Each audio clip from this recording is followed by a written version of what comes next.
Жаздын келиши менен көчөттөрдө айрыкча шабдалылардын жалбырактарында оорулар башталат. Шабдалы бул курчавость деген оору менен, кыргызча бурама оорусу менен ооруйт.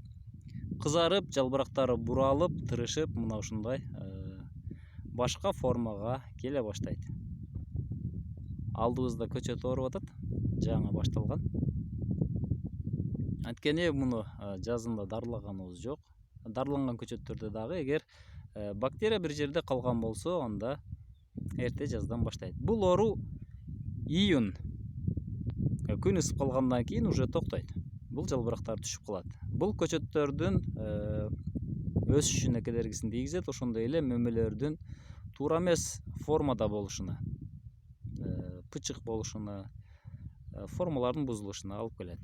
Мөмөнү төмөндөтөт, баа дагы төмөндөйт. Эгерде бул оору менен сиздин көчөтүңүз ооруп аткан болсо, анда мунун күрөшүү кандай чаралары бар? Химиялык жолдору менен кылса болот, буларды дарыласа болот. Медный купороз, железный купороз, фунгицидтер менен дарыласа болот. Топаз менен, хорус менен, жана ошондой эле скор, бир канча түрлөрү бар. Андан кийин биологиялык жолу. Бактерияны бактерия менен жок кылат. Мисалга, Кыргызстандын өзүнөн чыгып аткан биоглин деген неме бар. Козу карынды көбөйтүлгөн ушундай препарат бар. Ошол препараттарды чачып дарыласа болот.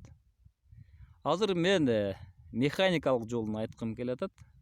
Эгер үйүңүздүн алдында бир 10 көчөт болсо, 20 көчөт болсо, ишиңизден кийин бакка кирип алып, мына ушуну 1-2 саат иш кылып койсоңуз, таза болуп калат.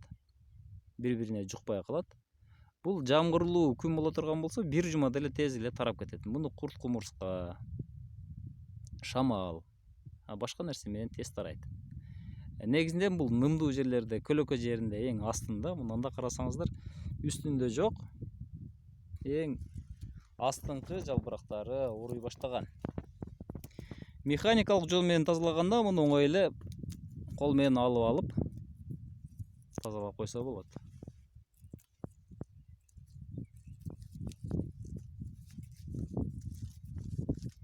Азыр оңой алынат. Топтоп алып барып өрттөп берсе болот. Же очокко тандырга тыгып койсо болот. Же алыска таштап койсоңуз жок болот ушуну менен. Ушинтип тазалап койсоңуз болот, эгер көчөтүңүз албетте аз болсо. Анан көп болсо, анда химиялык же болбосо биологиялык жол менен дарылашка туура келет. Мына туугандар, тазалап койдук, таза болуп калды. Дагы кийинки жолку кароодо дагы бир жолу карайбыз. 1-2 жолу карай турган болсоңуз, бул көчөт таза болуп калат. Бул көбүнчө нымдуулуктан пайда болот. Шамалдуу, күнөстүү жерлерде бул оору менен азыраак ооруйт. Бул баягы орто зона, жогорку зоналарда бул көп ооруйт. Ылдыйкы зоналарда бул оору менен азыраак эле ооруйт. 1-2 жолу дарылап койсо болду аларда. Мындай шабдалынын оорусу аз болот. Мына замандашым көчөттүн ооруларын алып койдук. Эгер аз болсо, проблема кылып отурбай, кол менен эле механикалык жол менен тазалап койсо болот. Бул практикадан өткөн иш. Дарылап отурбастан кол менен алчу элек. Саламатта болуңуздар. Сиздер менен Багыз Түрк Кыргызстан каналы болду. Тынч аман болуңуздар.